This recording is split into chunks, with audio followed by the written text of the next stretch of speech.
আপনি কি বিশ্বাস করবেন, একজন নারীর চোখের দিকে তাকিয়ে বনের হিংস্র সিংহ বিড়ালের মতো শান্ত হয়ে যেত?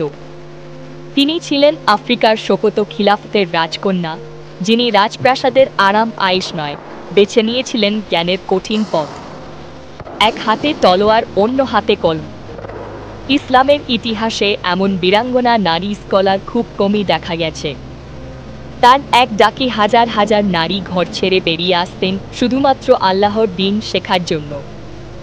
আজকের ভিডিওতে জানব সেই মহিয়সী নারীর কথা, যার নাম নানা আশমাও, যার আধ্যাত্মিক ক্ষমতার গল্প আজও আফ্রিকার মানুষের মুখে মুখে ফেরে। তিনি কেবল একজন অলৌকিক সাধিকাই ছিলেন না, ছিলেন 60টিরও বেশি বইয়ের লেখিকা। শতাব্দীর পর শতাব্দী পেরিয়ে গেছে, কিন্তু আজও নাইজেরিয়ার নারীদের কাছে তিনি এক জীবন্ত কিংবদন্তি। চলুন জানা যাক নানা আশমাও এবং তার বিস্ময়কর জীবনের অজানা সব ঘটনা। 1793 সাল, পশ্চিম আফ্রিকার শোকত অঞ্চলে জন্ম নেন এক ফুটফুটে কন্যা শিশু।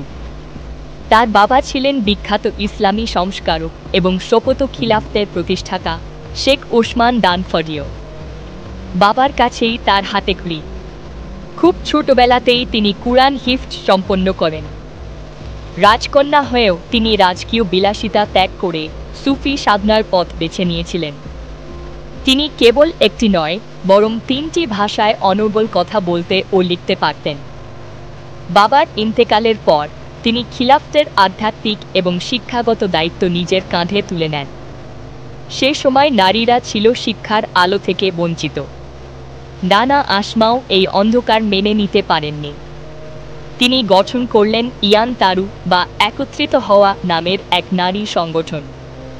তিনি নারীদের মধ্য থেকে শিক্ষিকা তৈরি করলেন, যাদের বলা হতো জাজি। তারা গ্রামে গ্রামে গিয়ে ইসলাম শেখাতেন। তার প্রচেষ্টায় হাজার হাজার অশিক্ষিত নারী নামাজ, অজু এবং কুরআনের জ্ঞান লাভ করে।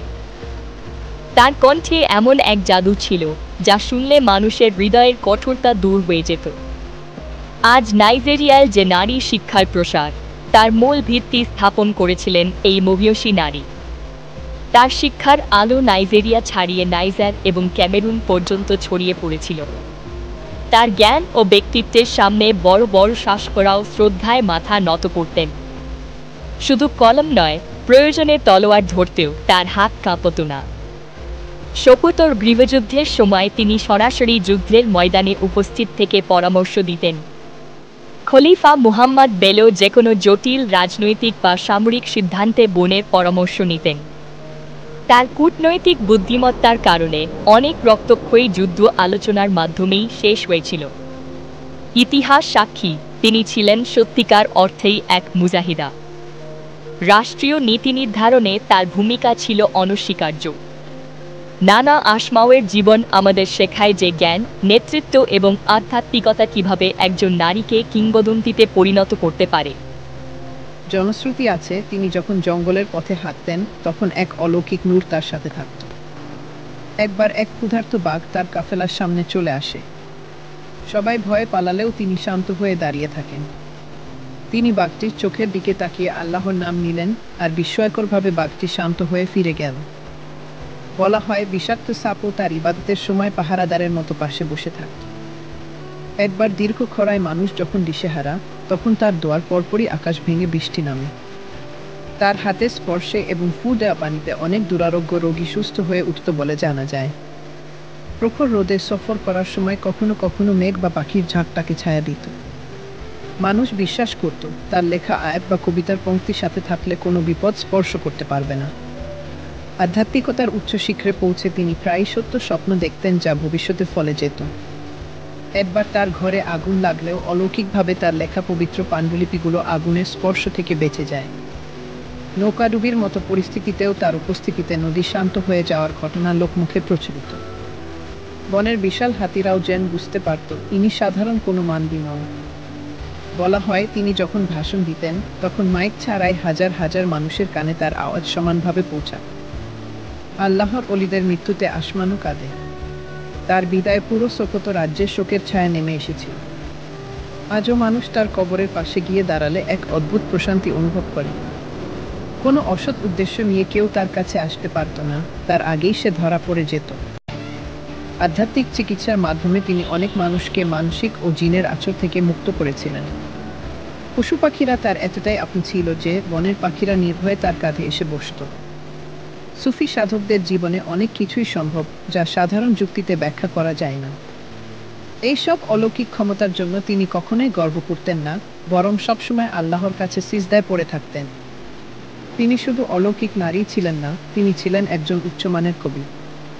ইতিহাস, চিকিৎসা, ধর্মতত্ত্ব এবং আইন, এমন কোনো বিষয় নেই যা নিয়ে তিনি লেখেননি। তার লেখায় নারীদের স্বাস্থ্য এবং পারিবারিক জীবনের দিক নির্দেশনা ছিল। আজকের আধুনিক অক্সফোর্ড বা হার্ভার্ডের গবেষকরাও নানা আসমাওয়ের পাণ্ডুলিপি নিয়ে গবেষণা করছেন।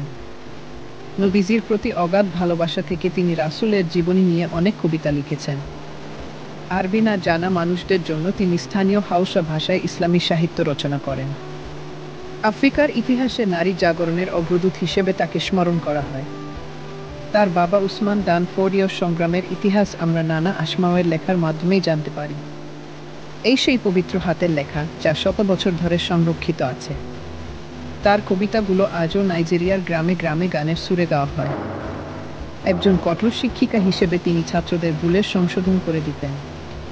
তার মজলিসে বসলে মূর্খ মানুষও জ্ঞানী হয়ে উঠত। কুরআনের গভীর জ্ঞান তাকে সমসাময়িক পুরুষ আলেমদের চেয়েও সম্মানিত করেছিল। বর্তমানে আফ্রিকায় নারী শিক্ষার জন্য নানা আসমাও পুরস্কার প্রদান করা হয়। তার প্রতিটি শব্দ ছিল সমাজ পরিবর্তনের একটি হাতিয়ার। 1864 সালে 7 বছর বয়সে এই মহিয়সী নারী পৃথিবীর মায়া ত্যাগ করেন। তার জানাজায় মানুষের ঢল নেমেছিল, যা প্রমাণ করে তিনি কতটা জনপ্রিয় ছিলেন। সোকোতোতে তার কবর আজও জিয়ারতগাহ হিসেবে সংরক্ষিত। তিনি প্রমাণ করে গেছেন, হিজাব বা পর্দা নারীর অগ্রগতির পথে বাধা নয়, বরং শক্তি। আফ্রিকার জঙ্গল থেকে উঠে আসা এই আলো আজ সারা বিশ্বকে পথ দেখাচ্ছে। নানা আসমাও, যিনি ছিলেন একাধারে কন্যা, জায়া, জননী, যোদ্ধা এবং এক মহান স্কলার। আমাদের সমাজের নারীরা কি নানা আসমাওয়ের জীবন থেকে শিক্ষা নেবে না?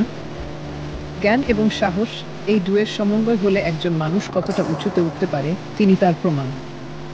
আসুন আমরা আমাদের মেয়েদের নানা আসমাওয়ের মতো গড়ে তুলি। আল্লাহ সুবহানাহু ওয়া তাআলা এই মহিয়সী নারীকে জান্নাতুল ফেরদৌসের উচ্চ মাকাম দান করুন। বন্ধুরা, নানা আসমাওয়ের জীবনের কোনো ঘটনা কি আপনাকে সবচেয়ে বেশি অবাক করেছে? ভিডিওটি ভালো লাগলে লাইক দিন এবং শেয়ার করে সবাইকে এই অজানা ইতিহাস জানার সুযোগ করে দিন। ইসলামের ইতিহাসের এমন আরও রোমাঞ্চকর ঘটনা জানতে আমাদের চ্যানেলটি সাবস্ক্রাইব করে বেল আইকনটি চেপে দিন।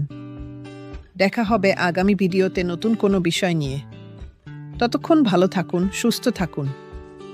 আসসালামু আলাইকুম ওয়া রাহমাতুল্লাহি ওয়া বারাকাতুহু।